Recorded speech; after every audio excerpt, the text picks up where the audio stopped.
하나님이 오늘 우리에게 주신 말씀은 사도행전 2장 25절에서 36절까지의 말씀입니다. 사도행전 2장 25절에서 36절까지의 말씀을 봉독해 올리겠습니다. 다윗이 그를 가리켜 이르되 내가 항상 내 앞에 계신 줄을 배웠으며 나를 요동하지 않게 하기 위하여 그가 내 우편에 계시도다. 그러므로 내 마음이 기뻐하였고 내 혀도 즐거워하였으며 육체도 희망에 거하리니 이는 내 영혼을 음부에 버리지 아니하시며 주의 거룩한 자로 썩음을 당하지 않게 하실 것이미로다. 주께서 생명의 길을 내게 보이셨으니 주 앞에서 내게 기쁨이 충만하게 하시리로다 하였으므로 형제들아 내가 조상 다윗에 대하여 담대히 말할 수 있노니 다윗이 죽어 장사되어 그 묘가 오늘까지 우리 중에 있도다.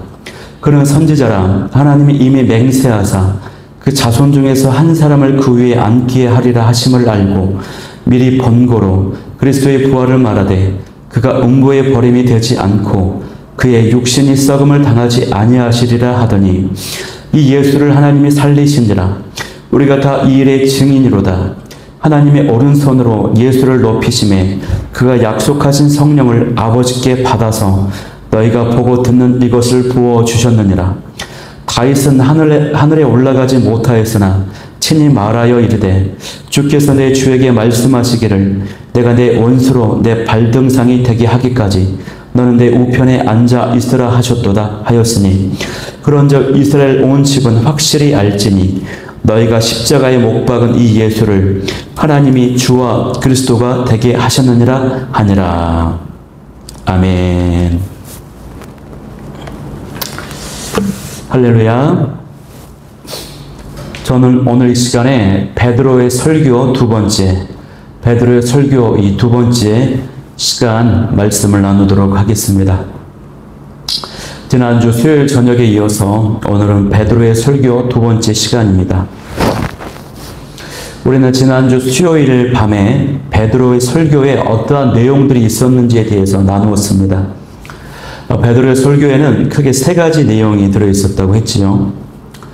성령의 강림 사건이 사람이 인위적으로 조작한 사건이 아니고 또 우연히 일어난 사건이 아니고 또 술에 취해서 벌어진 사건도 아니고 이 성령 강림 사건은 하나님의 계획하신 사건이었다.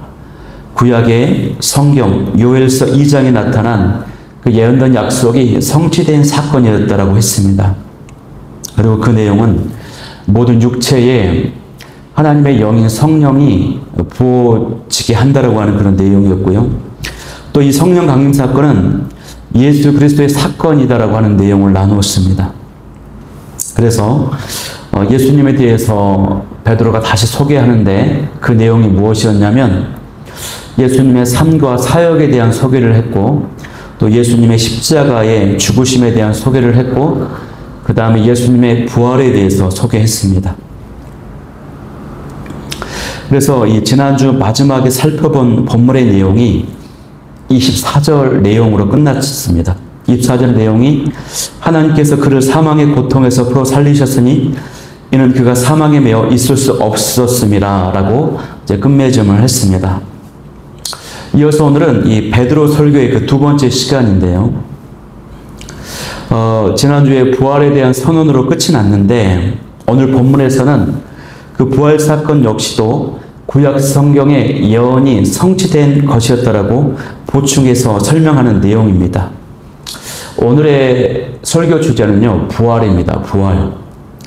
베드로가 이 부활 사건을 보충해서 설명함에 있어서 인용하는 사람이 다윗이었고 그 인용하는 성경 구절이 바로 시편 16편의 내용입니다.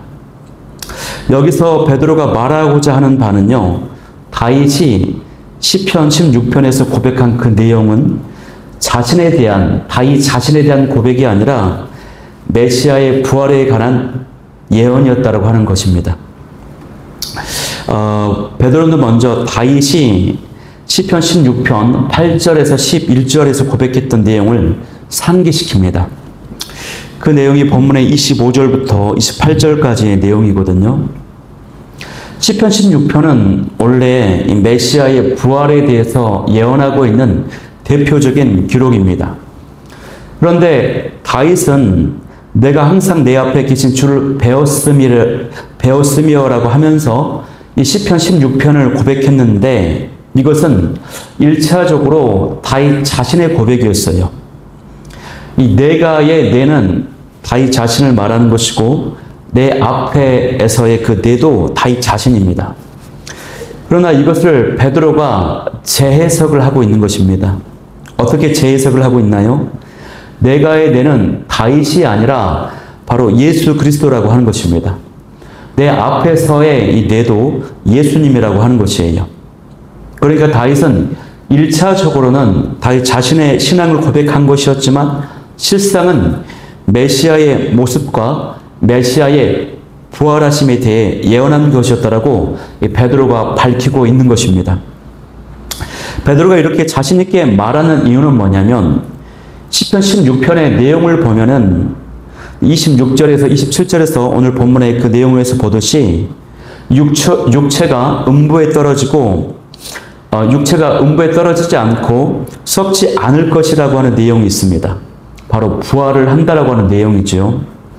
그런데 결과적으로 이 다윗은 죽어서 장사되었기 때문에 부활하지 못했습니다. 29절에 베드로가 말합니다. 형제들아, 내가 조상 다윗에 대하여 담대히 말할 수 있나니 다윗이 죽어서 장사가 되었다. 그리고 그 묘가 오늘까지 우리 중에 있도다 이렇게 이야기합니다. 그렇습니다. 다윗은 분명히 부활하지 못했습니다. 물론 천국에 갔습니다. 그러나 육체는 무덤에 묻혔어요. 이 육체는 썩어지고 말았습니다. 다윗의 묘가 예루살렘에 실제로 있었습니다. 예루살렘 남동쪽 언덕인 다윗성에 다윗이 장사되었어요. 당시에 이 사실을 모르는 사람들이 없습니다. 또한 베드로가 말하기를 다윗은 선지자였다라고 하는 것입니다. 다윗을 이스라엘의 훌륭한 왕으로만 이해하는 것은 한계가 있습니다. 다윗은 선지자였습니다. 선지자는요, 하나님의 말씀을 전하는 일뿐만 아니라 예언을 하기도 합니다. 그런데 이 다윗이 수많은 시편을 고백하면서 예언의 말씀을 참 많이 했다라고 하는 것이죠. 그리고 이 다윗은 당시에 아주 중요한 사실을 알게 되었는데 그것이 뭐냐면 자신의 자손 중에서 한 사람이 왕위에 세워질 것이라는 것입니다. 이것을 미리 보았어요. 근데 그 사람이, 그 인물이 바로 예수님이라고 하는 것입니다. 근데 그 예수님이 음부에 버림받지 않고 썩임 당하지 않고 부활을 하신다라고 하는 것을 미리 내다보고 예언했다라고 하는 것입니다. 그 내용이 오늘 본문의 30절과 31절입니다. 베드로가 그러니까 이렇게 설교하고 있는 것이에요.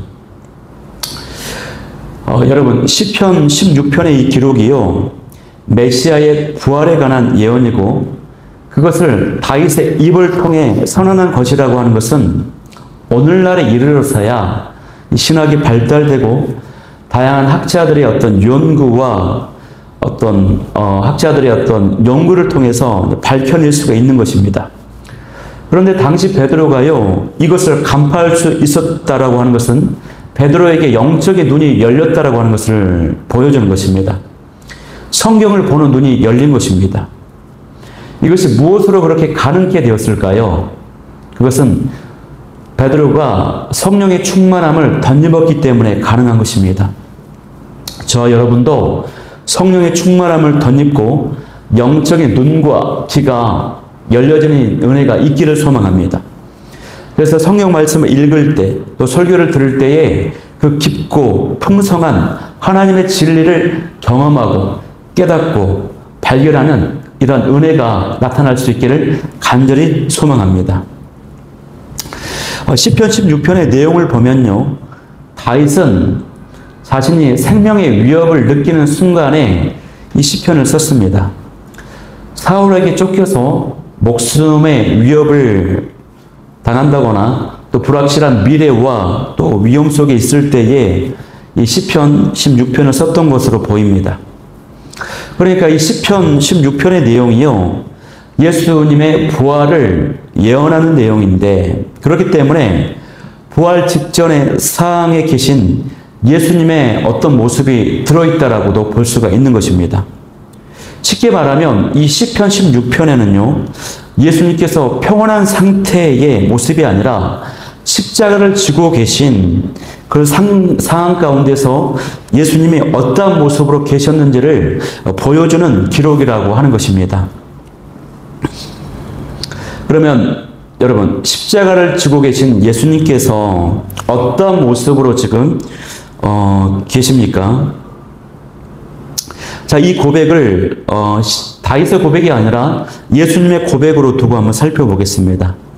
25절 말씀에 보니까 내가 항상 내 앞에 주를 배웠다라고 했습니다. 예수님께서 내 앞에 계신 아버지 하나님을 바라보셨다라고 하는 내용입니다. 하나님께서 함께 하시지 않으면요, 예수님도 이 십자가를 지고 계신 상황에서 정말로 요동하고 쉽지 않으셨을 텐데, 하나님께서 그 마음을 요동하지 않도록 붙들어 주시기 위해서 하나님께서 예수님의 우편에 함께 계셨다고 하는 것입니다. 이 사도행전을 기록한 누가는요, 누가복음에서 예수님께서 십자가에 달려 계셨을 때에 이렇게 고백했다라는 기록을 하죠. 아버지, 내 영혼을 아버지 손에 부탁하나이다라고 외쳤다라고 기록하고 있어요.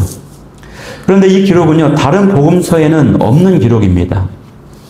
누가의 시점은 예수님께서 십자가에 달려 계실 때에 그 곁에서 아버지 하나님께서 함께 하셔서 돌보고 계셨다라고 하는 것을 이야기하는 것입니다. 십자가에서 죽는 그 순간에도 한순간도 버리지 않으셨다라고 하는 것을 강조하고 있는 거예요. 하나님의 함께 하심 때문에 예수님은 자신의 영혼을 하나님 아버지께 맡길 수가 있었고, 하나님의 그 함께 하심 때문에 그 극심한 고통 가운데서도 예수님의 마음은 기쁘셨고, 그 혀도 즐거웠고, 그 육체가 이제 대못에 박히시고 창에 찔림 당하시고 또 가심 면류관과 채찍으로 그 육체는 정말로 말할 수 없는 그야말로 만신창이가 되어버린 그 상황 가운데서도 희망에 거할 수 있었다라고 고백하는 것입니다. 왜 그렇습니까? 하나님의 함께 하심으로 희망이 있었다라고 하는 것이에요. 그렇게 하나님께서 예수님에게 생명의 길을 보여주셨는데 그 생명의 길이 바로 부활이었다라고 하는 것이에요. 이 부활을 주심으로 예배해 주셨기 때문에 예수님의 기쁨으로 그 십자가에서 그 고난을 감당할 수 있었다라고 하는 것입니다. 우리가 이 시편에 담긴 그 예수님의 마음을 가만히 묵상해 보면요, 이 부활 신앙 때문에 예수님조차도 십자가 고난을 이겨내시고 기쁨으로 나아갈 수 있었다라고 하는 것을 보게 되는 것입니다. 이처럼 여러분, 부활 신앙의 핵심은요, 나와 항상 함께 하시는 하나님, 그 하나님께서 생명의 길로 나에게 부활을 보장해 주셨다라고 하는 것입니다. 이것이 바로 부활 신앙이고 부활의 영성인 것이에요. 우리가 삶을 살아갈 때 보면은 힘든 일이 많죠. 괴로운 일이 많습니다. 큰 위기와 고난을 만날 때가 참 많아요. 그래서 평소에도 이 부활 신앙을 지니고 살아가는 것이 너무나도 중요합니다. 그런데 가만히 보면은 이 부활 신앙은 부활절 때에만 언급되고 나눠질 때가 많아요. 부활절 때에만 이 부활 신앙을 강조합니다. 어떤 설문조사를 보니까요, 한국교회 성도님들이 부활절이 언제인지를 모르는 분들이 80% 이상이나 된다고 합니다. 반면에 부활절은 모르지만 성탄절은 언제인지 모두 다 알 것입니다. 성탄절을 모르는 사람은 없을 거예요. 그런데 사실 이 복음의 완성과 교회 역사적 배경에서 보면은 이 성탄절보다 더 중요한 것이 바로 이 부활절입니다. 초대교회는 성탄절보다 이 부활절을 훨씬 먼저 기념했습니다. 교회 역사의 관점에서도 보면요, 이 부활절은 기독교 신앙의 중심 축제였습니다. 부활은 우리의 영원한 생명과 부활의 소망을 확정짓는 사건이기 때문에 기독교 신앙의 핵심이고 절정이라고 할 수 있어요. 그래서 많은 신학자와 목회자들이 성탄은 부활을 위한 준비이다라고 설명합니다. 여러분, 복음이 무엇입니까? 예수님의 복음은 십자가와 부활입니다. 그런 의미에서 이 부활은 복음의 중요한 한 축입니다. 이 부활 신앙을 매 순간 놓치지 않는 저와 여러분이 다 될 수 있기를 간절히 소망합니다. 베드로가 이토록 다윗의 글을 인용하여서 부활을 강조하고 있는 이유가 뭘까요? 그것은 메시아는 부활한다라고 예언이 되어 있는데 그 예언처럼 예수님께서 부활하셨다라고 하는 것입니다.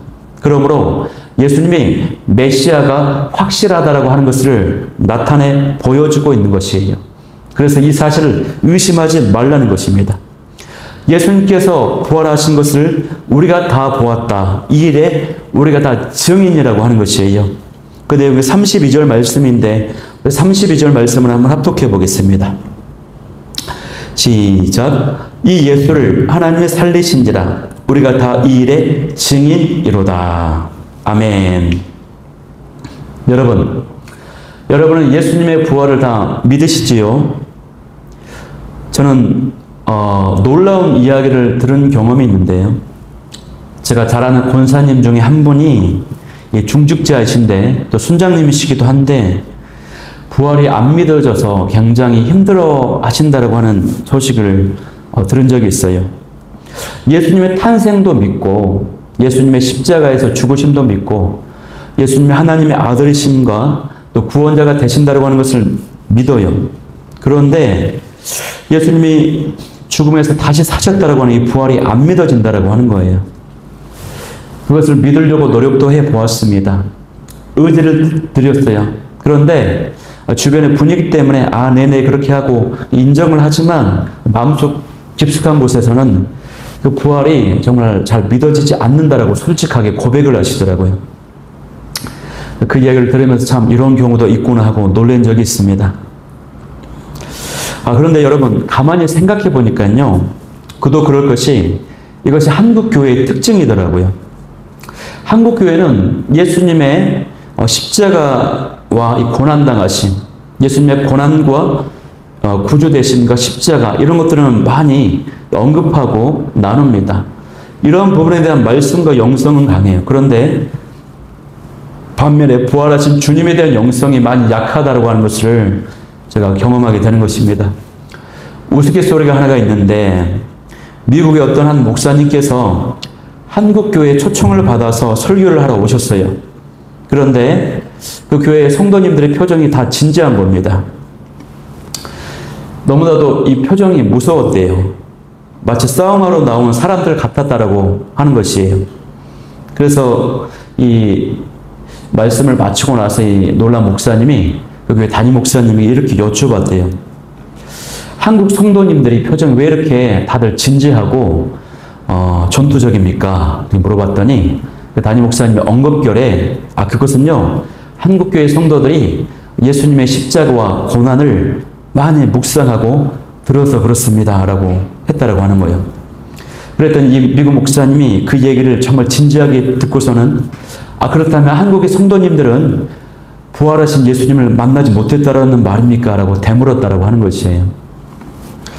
한편에 우스갯소리로 들리지만 이 안에 굉장한 또 시사점이 있다고 생각합니다. 여러분 성경을 보면은 부활에 대한 증인이 굉장히 많아요. 예수님께서는 부활하신 후에 40일 동안 여러 차례 제자들에게 또 많은 사람들에게 부활하신 예수님의 모습을 보여주셨습니다. 성경의 횟수와 기록들을 보면은 대략 10번 정도로 가늠해 볼 수가 있어요. 첫 번째는 가장 먼저 무덤가에서 눈물 흘리던 이 막달라 마리아에게 나타나셨습니다.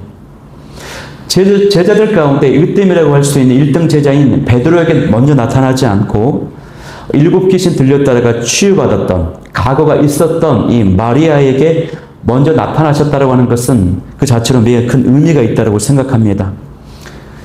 그녀는 그 누구보다 예수님을 사랑했고 그 결과로 부활의 첫 증인이 될 수 있었습니다. 두 번째로요, 예수님은 다른 여인들에게 나타나셨습니다. 당시 사회가 남성 중심적이었음에도 불구하고 여성들에게 먼저 나타났다고 하는 것은 상징적인 사건입니다. 이 여인들은 열린 마음으로 천사의 말에 순종했고 그 소식을 전하는데 주저함이 없었습니다. 세 번째로 예수님은요, 베드로에게 또 나타나셨습니다. 세 번이나 예수님을 부인했던 베드로에게 다시 찾아오신 것은 그 자체로 회복과 용서의 메시지였어요. 베드로의 통회하는 마음, 회개하는 마음을 보시고 예수님은 다시 그에게 사명을 주시고 그의 믿음을 회복시켜 주셨습니다. 네 번째로는 엠마오로 내려가던 두 제자들에게 또 동행하시면서 나타내 보여주셨습니다. 그들의 눈을 열어주시고 말씀을 풀어주심으로 그들의 차가운 마음을 뜨거운 마음으로 바꿔주셨습니다. 절망의 마음을 희망의 마음으로 바꿔주셨어요. 다섯 번째로 두려움 가운데 문을 잠그고 숨어 있었던 10 제자에게 나타내 보여주셨습니다. 그러면서 그냥 두려운 마음이 변화되도록 평안을 선포해 주셨죠. 그런데 그곳에 도마가 없었어요. 그래서 여섯 번째로 의심 많던 도마에게 그 다음 주일에 나타나 보여주셨습니다. 상처난 손과 옆구리를 보여주시면서 믿음을 회복시켜 주셨습니다. 그러면서 도마는 그로 인해서 그 앞에서 나의 주 나의 하나님이라고 고백했습니다. 일곱 번째로요, 이어서 갈릴리 디베랴 바닷가에서 고기 잡던 7 제자에게 나타나 보여주셨습니다. 예수님은 실패와 낙심 속에 있던 제자들에게 다시 사명과 사랑을 새겨주셨습니다. 특히 베드로에게는 3번씩 나를 사랑하느냐 물으심으로 목자로서의 사명과 부르심 소명을 회복시켜 주셨습니다. 8번째는 500명이 넘는 형제들에게 신자들에게 나타나 보여주셔서 공동체 전체에 부활의 확실한 증거를 보여주셨습니다. 9번째는 주님의 형제 야고보에게도 나타나 보여주셨는데 이는 야고보가요, 예루살렘 교회의 지도자로서 쓰임받아야 되기 때문에 그러한 쓰임받을 준비를 잘 할 수 있도록 믿음을 견고하게 확고히 세워주시기 위해서 예수님이 그의 동생 야고보에게도 보여주셨던 것입니다. 마지막 10번째로 마지막 갈릴리의 한 산에서 11 제자에게 나타내 보여주시면서 세상으로 나아가서 모든 민족으로 복음을 전해서 제자 삼으라라고 하는 지상 명령을 주셨습니다. 사도행전은 이때 성령의 약속과 함께 제렘의 언약이 함께 선포되었던 것으로 보입니다.